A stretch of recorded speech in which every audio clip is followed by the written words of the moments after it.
What's going on, America? And I wear my sunglasses at night so I can. I don't know the rest of the words after that. I'm sorry. But anyway, just a little bit of sun is out today, so I figure I'd go ahead and rock the old Chips sunglasses. Remember Chips, Punch, and John? Speaking of remembering people, y'all remember Big for Nothing James Comey? That guy? The dude that's tall for nothing, big for nothing. He was a director for nothing. He's back in the news, y'all. This man was stupid enough to go on the Chris Wallace show over the weekend and do an interview. Okay, I'm going to have to take my shades off for this. He did an interview on the Chris Wallace show.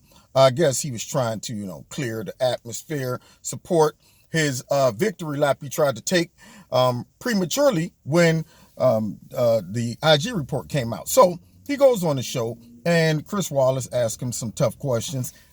Okay, tough, okay? I mean, he didn't go too hard in on Comey. And frankly, I think he should have hit a couple other points. That's why I'm going to have to clean it up. I'm going to have to come behind Chris Wallace right now and do some follow-up questions, put on my investigative hat. I'm going to put on my commentary hat right now. I'm going to put on my deputy dog hat. I'm going in real deep on James Comey right now, and I'm going to have to tag team with Chris Wallace on this interview that James Comey gave on Sunday. So let's listen in, okay? Let's listen to his points.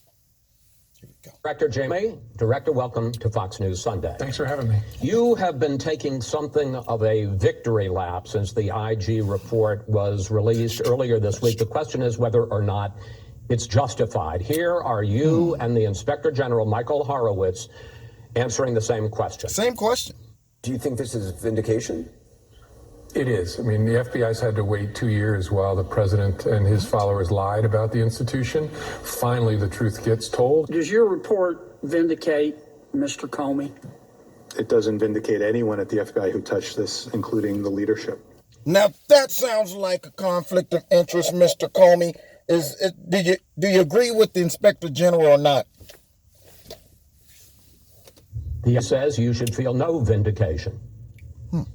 Well, maybe it turns upon how we understand the word. What I mean is that the FBI was accused of treason, of illegal spying, of tapping Mr. Trump's wires illegally, of opening an investigation without justification, of being a criminal conspiracy to defeat and then unseat a president. Now, Mr. Comey, I noticed when you started to respond to the IG right there, you said that Trump and his supporters have been accusing the FBI of all of these accusations. But actually, Mr. Comey, they've just been accusing you and all the people that was handpicked to oversee this whole investigation, not the whole FBI. In fact, I recall many times where Trump and everyone else who criticized the top leaders in the FBI would often start off by saying that not the men and women, that the hard everyday workers in the FBI, they were simply focused on you guys. What do you think about that?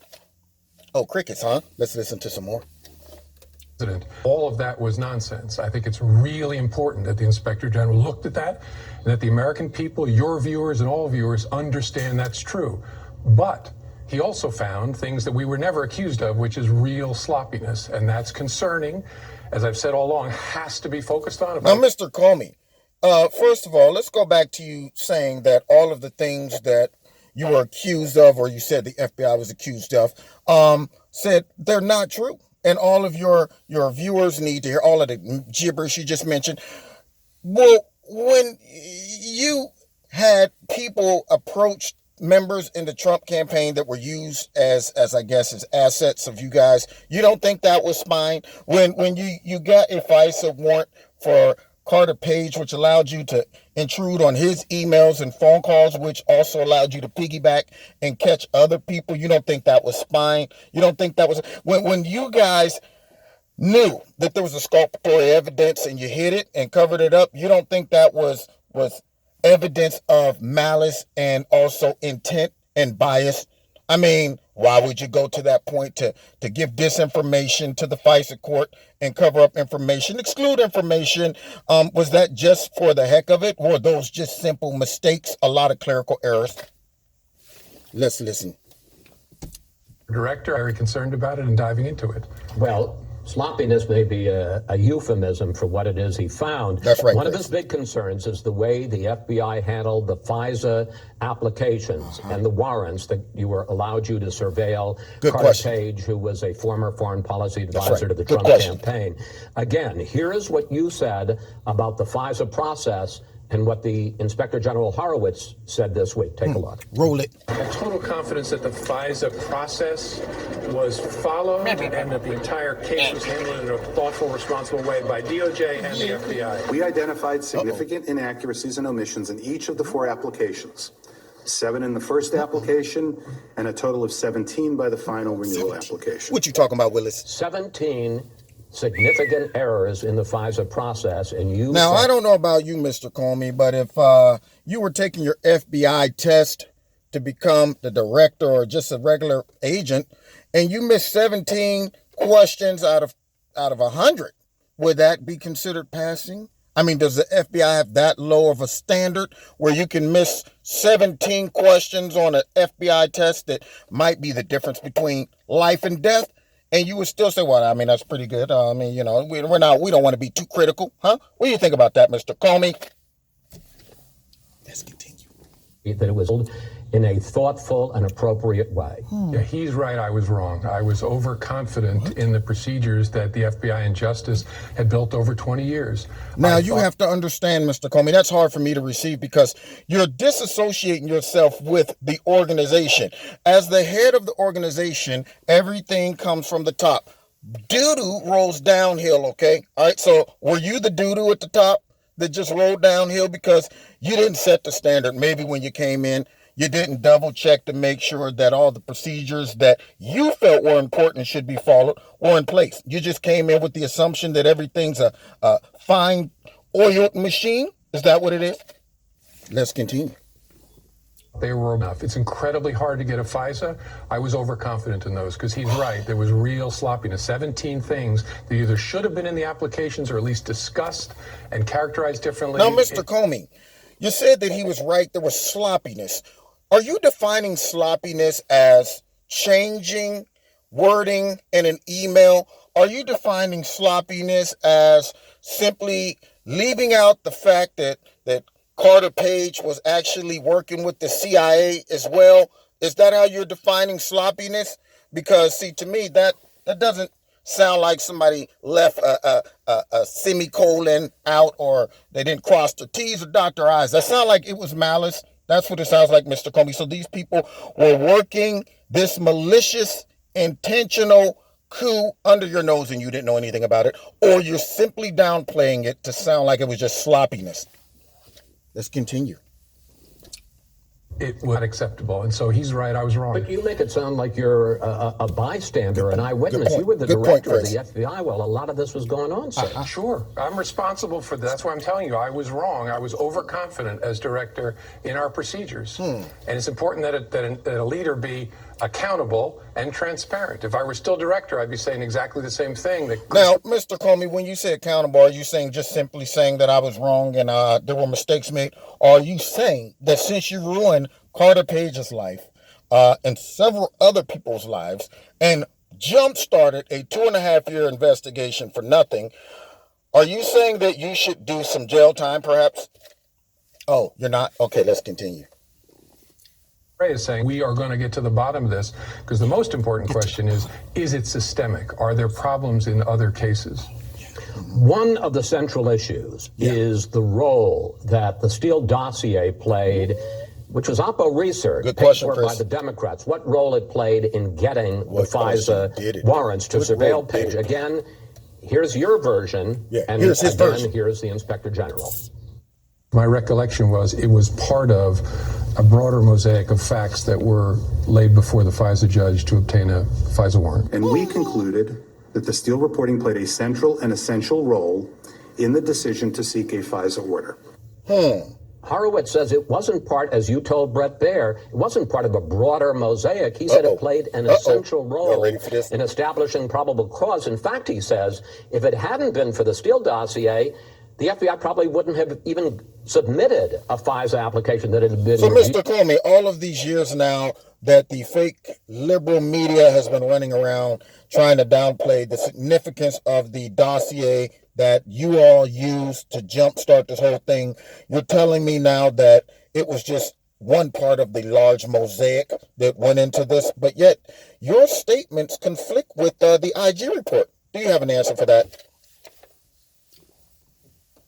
In 2016, or August rather of 2016, they decided not to do it. They get the Steele dossier, they do it. It wasn't part of a broader mosaic. That's what you said, sir. I'm not sure he and I are saying different things. What his report says is that the FBI thought it was a close call until they got the Steele report, put that additional information in, and that tipped it over to be probable cause. It's a long FISA application that includes Steele material and lots of other material. I don't think we're saying different things. Well, I think you are, sir, because he's saying, you're saying it's part of a broader mosaic. It's just one element. He's saying it was the tipping point. It's what brought it over. That doesn't make it part of a broader mosaic. It makes it the centerpiece of the whole FISA application and the ability to surveil Carter Page. Yeah, I don't understand him to be saying that, and I could be wrong about that. Well, I got his quote So, Mr. here. Comey, are you struggling to understand the command of the English language? Because you're saying something totally different and trying to act as if you don't understand that these two things are different. Now, you're trying to say, I don't understand what this man's talking about when he says that the FISA warrant, or the dossier rather, was the main ingredient. It was the main show. If this was a comedy show, this would be the main event. That's all I'm saying. So if I came and I'm listening to Yeoman Johnson on there, and I never heard of Yeoman Johnson, and then I got to come out and hear Frank Persek, and now I'm waiting for Eddie Murphy. Okay, I didn't come to see those guys. Okay, he's the main ingredient. So the dossier, what he's saying, is the main ingredient. The reason you went to get the FISA warrant was the dossier and not just a whole bunch of other stuff. And actually, if that's the case, if it was just a part of the mosaic, what other pieces did you use? Oh, crickets? Listen. He says, we concluded the Steele reporting played a central and essential role in the decision to seek a FISA warrant that pushed the FISA proposal over the line in terms of establishing probable cause. The main piece. I mean, he says what he says. Words mean something. Yeah, and I agree with his characterization. I'm just confused. I don't see the disconnect between the two of us, and I'm sorry that I'm missing that. Yeah, I'm sorry that I'm missing that, because I don't want to answer that. It's part of a broader I was mosaic, responsible for checking their work. Played an essential role in establishing probable cause.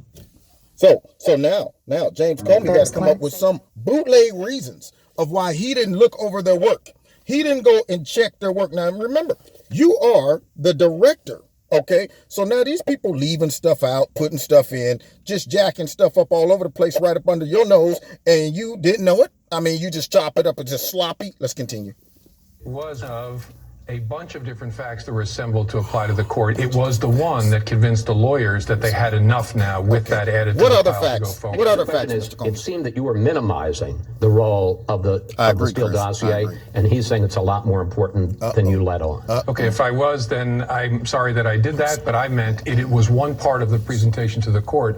It was not a huge part of the presentation to the court, but it was the fact, according to his report, that convinced the lawyers to go forward. All right. Okay, then let's there's move the on. issue of how reliable the Steele dossier, in fact, was. On January 6, 2017, in the Trump Tower, you brief Donald Trump, president-elect, about the Steele dossier. That same month, the FBI talks to Steele's main Russian contact, the main person on whom he based the dossier, who says, according to the IG report, quote, Steele misstated or exaggerated the primary subsource's statements in multiple sections of the reporting. Okay. Director Comey, not only do you fail to go back to the president-elect or president after January 20th and tell him, oh, you know that report I briefed you on? Turns out it's bunk. But the FBI goes back and renews its FISA application three more times. That's crazy. And by this point, the FBI knows that the Steele reporting is not credible.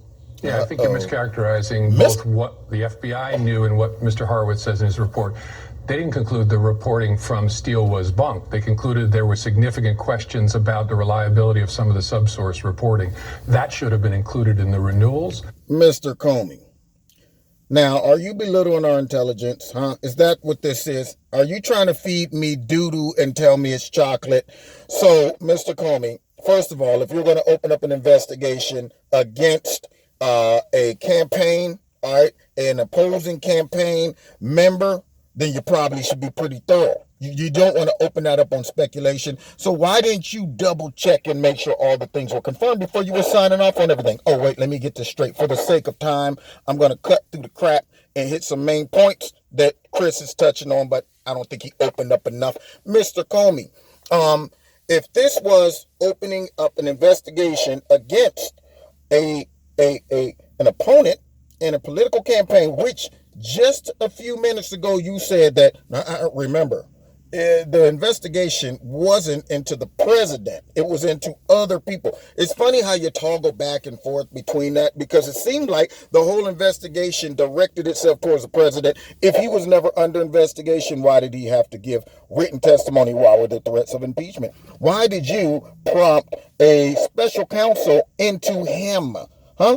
I mean, if he wasn't under investigation, I'm just curious about that. Everything led back to getting Donald Trump when you just straight up said, no, well, we weren't investigating him. It was other people. But secondly, Mr. Comey, you signed off on multiple FISA warrants that were not verified, and the source that told you about these said that it wasn't reliable, but you just overlooked that. But yet you're sitting here saying you've been vindicated, and you're saying things like the president and all of his supporters have been lying about all of this, and the inspector general never found intent. He never found bias and all of the things, but he didn't say he didn't find it. All he's simply saying is, I couldn't prove it because when I went and asked you guys, hey, were you biased when you did this, when you left this out, when you saw this exculpatory evidence and you didn't include it to exonerate these people? Were you biased when you did that? No. That's crazy. Why would I do that? I was just doing my job. Okay, thank you. That's all he did. But you do know another report's coming out. Huh? You do know that, Mr. Comey? What? What do you mean? You're upset that Bill Barr is making these practical, logical, common sense statements that's connecting all of these dots that could possibly lead back to you. Isn't it kind of obvious that you're upset with Bill Barr because he's the deputy dog you should have been, and he's sniffing around all the evidence, and perhaps all that evidence leads to you? Is that why you're doing this interview right now? You're running interference. You're trying to get ahead of it. That's what you're doing. You're trying to go ahead and undermine Barr's efforts and rely on the IG report that came out that you think exonerated you, even though he said it didn't exonerate anybody. Is that what you're doing, Mr. Comey? Big for nothing, please? No?